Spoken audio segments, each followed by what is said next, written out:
अस्सलाम वालेकुम दोस्तों, एक नई वीडियो के साथ फिर से हाजिर हूँ। 10 किलोवाट हाइब्रिड इन्वर्टर के एसी 3 फेज़ की पैरामीटर्स और फीड टू ग्रिड की पैरामीटर्स की सेटिंग करना। अगर हमारे इन्वर्टर में 3 फेज़ की फ्रिक्वेंसी अगर मैच नहीं करेगी तो उसके लिए हमें उन पैरामीटर्स की सेटिंग करनी पड़ेगी। किन किन पैरामीटर्स की सेटिंग हमें करनी है, आप वीडियो को आखिर तक देखेंगे तो बहुत आसानी से आपको समझ आ जाएगी। इसके लिए हमें लैपटॉप या कंप्यूटर पीसी, जो डेस्कटॉप पीसी है, उससे हमें अपने इन्वर्टर को कनेक्ट करना है और सोलर पावर के नाम से सॉफ्टवेयर जब आप इंस्टॉल कर लेंगे तो इस तरह से आपकी विंडो ओपन हो जाएगी। अगर आपके पास सॉफ्टवेयर नहीं है तो कमेंट्स करें, मैं आपको सॉफ्टवेयर दे दूंगा। मेरा नाम है जिब्रान नासिर, आप देख रहे हैं T4Tech। और अगर आप मेरे चैनल पर नए हैं तो मेरे चैनल को सब्सक्राइब करें, मेरी वीडियो अच्छी लगे तो उसको शेयर करें, लाइक करें, कमेंट्स करें, सवाल पूछें। सवाल पूछने से ही आप सीखेंगे। 10 किलोवाट के इन्वर्टर के पैरामीटर्स की सेटिंग बहुत ज़रूरी होती है। कोई भी नहीं बताता, मैं ईमानदारी से आपको एक एक चीज़ बताऊंगा, कोई चीज़ आपसे छुपाऊंगा नहीं, हिडन नहीं करूंगा। सबसे पहले हमें क्या करना है कि अपने इन्वर्टर को बैटरी या वापडा पे ऑन करने के बाद पीसी के साथ इसको कनेक्ट कर लें। ठीक है, कनेक्ट करने के बाद देखेंगे तो यहाँ लेफ़्ट साइड पर इसका आपके इन्वर्टर का सीरियल नंबर शो होगा। अगर सीरियल नंबर शो नहीं होता है तो आपकी जो पोर्ट है, जो अगर आपने कॉम पोर्ट सीरियल पोर्ट लगाई है तो वो इससे मैच नहीं कर रही है। अगर आपने प्रिंटर पोर्ट लगाई है तो वो मैच नहीं कर रही है। सबसे पहले उसको मैच कराएं, पोर्ट को एडजस्ट करें कॉम को, और उसके बाद फिर वहाँ पे इसका सीरियल नंबर शो हो जाएगा। जब सीरियल नंबर शो होगा तो हम इसकी हिडन्स जो फैक्ट्री सेटिंग्स हैं उसमें हम चले जाएंगे, इन हो जाएंगे।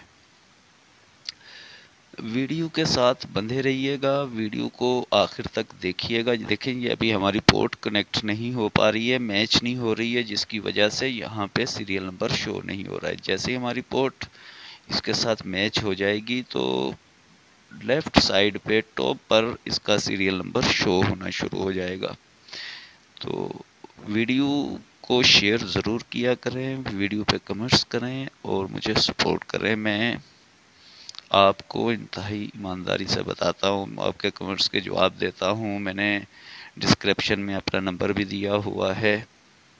अब दोबारा से हम ट्राई करते हैं। हम सोलर पावर एप्लीकेशन में इन हुए, इन होने के बाद अब हम देखते हैं कि हमारे पास जो ये इन्वर्टर का सीरियल नंबर है वो शो हो रहा है और बिल्कुल यहाँ पे ये शो होना शुरू हो गया है। हमने जो कॉम पोर्ट सीरियल पोर्ट थी उसको हमने सेलेक्ट किया। सेलेक्ट करने के बाद अब हमारे पास ये शो हो गया। इसके बाद अब हमें क्या करना है, इस सॉफ्टवेयर में डिवाइस कंट्रोल पे जाने के बाद माय पावर के बाद पैरामीटर सेटिंग में जाना है। पैरामीटर सेटिंग में जाने के बाद अब हमें राइट साइड पे डाउन करने के बाद देखेंगे तो यहाँ पे जनरेटर एसी लिखा हुआ आ रहा है। जनरेटर एज एसी सोर्स, इसको हमने एनेबल करने के बाद अप्लाई करना है और इसी तरह से वाइड एसी इनपुट रेंज को भी हमने इनेबल कर देना है और यहाँ पे हमने पासवर्ड देना है। ठीक है, पासवर्ड जो भी हो वो आप यहाँ पे पासवर्ड दे दें। ठीक है, पासवर्ड इन कराने के बाद आप इसको लॉगिन करें। ठीक है, जैसा कि अब मैं यहाँ पे पासवर्ड दे रहा हूँ। थोड़ा सा इंतज़ार करते हैं। पासवर्ड जैसे ही लॉगिन हो जाएगा उसके बाद मज़ीद आगे मैं आपको बताऊंगा। तब तक के लिए मैं आपको बताता हूँ कि 10 किलोवाट हाइब्रिड इन्वर्टर के पैरामीटर्स की जो कि फ्रिक्वेंसी, तीनों फेज़ों की फ्रिक्वेंसी की एडजस्टमेंट है वो कैसे करनी है। तो हमने जनरेटर एज एसी सोर्स को इनेबल करना है, वाइड एसी इनपुट रेंज को और पैरेलल फॉर आउटपुट, तीनों को हमने इनेबल करने के बाद यहाँ से अप्लाई कर देना है। जैसे ही हम अप्लाई करेंगे यहाँ पे एक और विंडो, एक डायलॉग बॉक्स ओपन हो जाएगा और यहाँ पे लिखा होगा सेटिंग सक्सेसफुल। इसको ओके कर दीजिएगा। इसी तरह से आप तीनों को स्टेप बाय स्टेप अप्लाई कर देंगे। ठीक है, अप्लाई करने के बाद इसको ओके करेंगे यहाँ से इस तरह से। ठीक है, जब ये हो जाएगा, सेव हो जाएगा। इसको सेव कराना बहुत ज़रूरी है। अगर आप इसको अप्लाई करके सेव नहीं कराएंगे तो आपके पैरामीटर्स सेटिंग जो हैं वो दोबारा से डिसेबल हो जाएंगी, क्योंकि वो सेव ही नहीं होंगी। जब सेव नहीं होंगी तो हम जो हमारी 3 फेज़ की फ्रिक्वेंसी है वो इससे हम मैच नहीं करा पाएंगे। उनको मैच कराने के लिए ये पैरामीटर्स की सेटिंग बहुत ज़रूरी होती है। सेव कराने के बाद अब हमने करना ये है कि जो हमारे पास ग्रिड टू फीड है, जो हम रिटर्न वापडा को नेट मीटरिंग की सूरत में देते हैं, उसको ऑन करना है ताकि हमारी जनरेशन जो है वो बेटर हो जाए। जनरेटर इश्यूज़ में भी यही पैरामीटर्स हमें यूज़ करने हैं। इसी तरह से इनकी सेटिंग करनी है। इन्हीं पैरामीटर्स की allow to feed into the grid पे हमने चेक लगाना है और इसको हमने सेव करा देना है। ठीक है, तो जो हमारी जनरेशन होगी, जनरेशन जैसे कि 10 किलोवाट जनरेशन छोड़ देता है, तो उसके लिए हमें ये कंप्यूटर से सेटिंग करनी पड़ती हैं। इसके लिए हमारे पास उसका वर्जन जो है वो सॉफ्टवेयर का वर्जन होना बहुत ज़रूरी है, सोलर पावर के नाम से। अगर आपके पास नहीं है तो अपने इन्वर्टर का सीरियल नंबर, यानी कि जहाँ पे सीरियल नंबर लिखा हुआ था, उसकी पूरी पिक्चर मुझे कमेंट्स करें और मैं इंशाल्लाह आपको ये सोलर पावर सॉफ्टवेयर आपको दे दूँगा। मगर उसके लिए शर्त यह है कि आप मेरी वीडियो को शुरू से आखिर तक देखें, कमेंट्स करें, लाइक करें, शेयर करें और मेरे चैनल को सब्सक्राइब ज़रूर करें। अब हमने एक बार फिर से इसको रीचेक करना है कि क्या हमने जो पैरामीटर्स एडजस्ट किए थे क्या वो सेव हो चुके हैं या नहीं। तो हम दोबारा से इसको रीचेक करेंगे, दोबारा से पैरामीटर सेटिंग पे जाएंगे और इसको चेक करेंगे। ठीक है, और अब इन्वर्टर को ऑन करेंगे। ऑन करने के बाद देखेंगे कि अभी हमारी सेटिंग सेव नहीं हुई, तो हम दोबारा से सोलर पावर सॉफ्टवेयर में एंट्री करेंगे। माफ़ कीजिएगा। एंट्री करने के बाद अब हम थोड़ी देर के लिए, स्क्रीन जो है वो ब्लैक हो गई और उसके बाद दोबारा से वो आ गया हमारे सामने। हम इन कर गए, दोबारा से हमने देखा कि ये देखें हमारा इन्वर्टर कनेक्ट है पीसी के साथ। ठीक है, अब हम कॉम पोर्ट को सेट कर रहे हैं।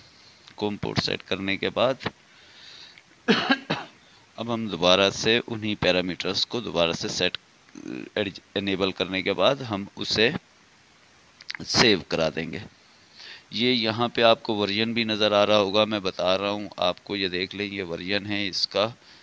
ठीक है, 1.2 वर्जन है और वर्जन के हिसाब से ही आप सॉफ्टवेयर जैसे लेटेस्ट वर्जन इस तरह से, उसके लिए शर्त ये नहीं है कि आपके पास इन्वर्टर कौन सा है, सॉफ्टवेयर का वर्जन जितना लेटेस्ट होगा उतना ही अपग्रेडेड सॉफ्टवेयर होगा ये।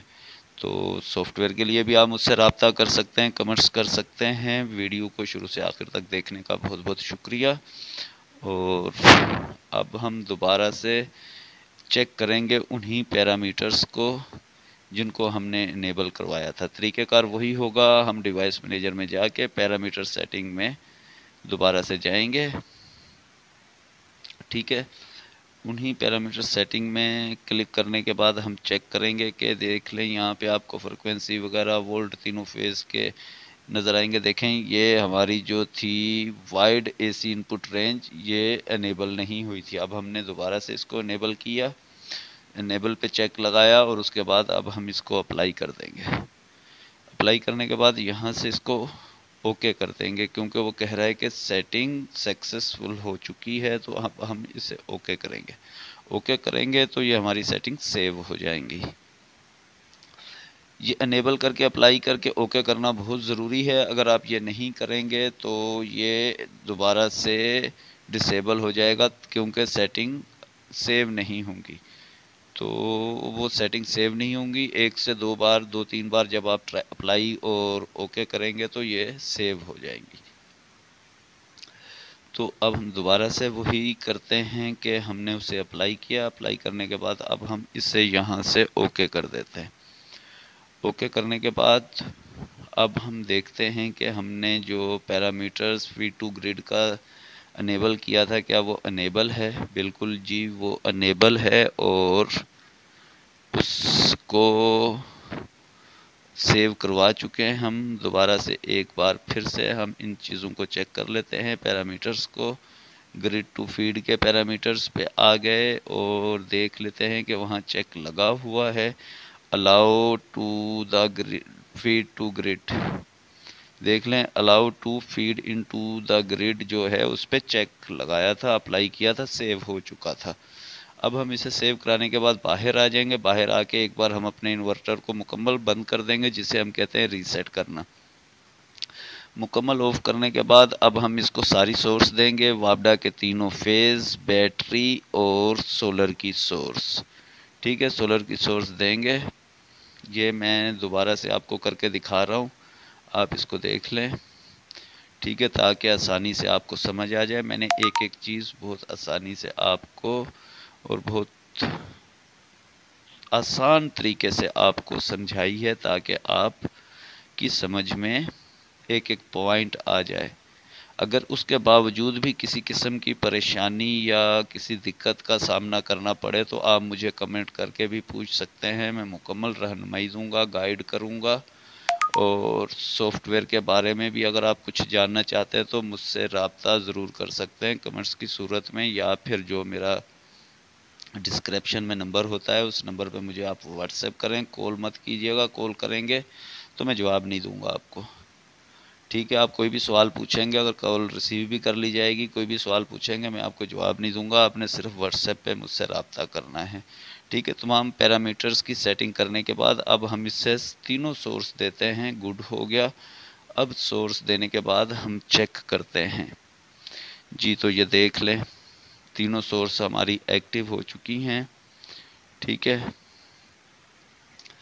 बैटरी पे ऑन किया। बैटरी पे ऑन करने के बाद अब हम इसको वापडा, ये टॉप पे वापडा है, 242 वोल्ट हैं। और अब जब पीवी ऑन होगी तो फ्रिक्वेंसी देख लें, तकरीबन 2 एम्पेयर से चार्जिंग हो रही है। ये पीवी की जनरेशन शुरू हो गई, 2.33 किलोवाट। क्योंकि वेदर कैसा है ये आप भी जानते हैं, पाकिस्तान का वेदर इस वक्त जो है वो क्लाउडी है, तो जिसकी बिना पे जनरेशन उस लेवल पे नहीं हो रही। हालांकि 18 पैनल हैं, ठीक है, 1585 के। तो ये जनरेशन जो हो रही है वो पहले तो यहाँ पे जनरेशन 0 थी। उम्मीद करता हूँ कि ये वीडियो आपको पसंद आई होगी। वीडियो पसंद आई हो तो वीडियो को लाइक कीजिएगा, शेयर कीजिएगा, और मेरे चैनल पे अगर आप नए हैं तो इसको सब्सक्राइब करके मेरी हौसला अफजाई करें। एक नई वीडियो के साथ फिर से आपकी खिदमत में हाजिर हूँगा। तब तक के लिए इजाज़त दें।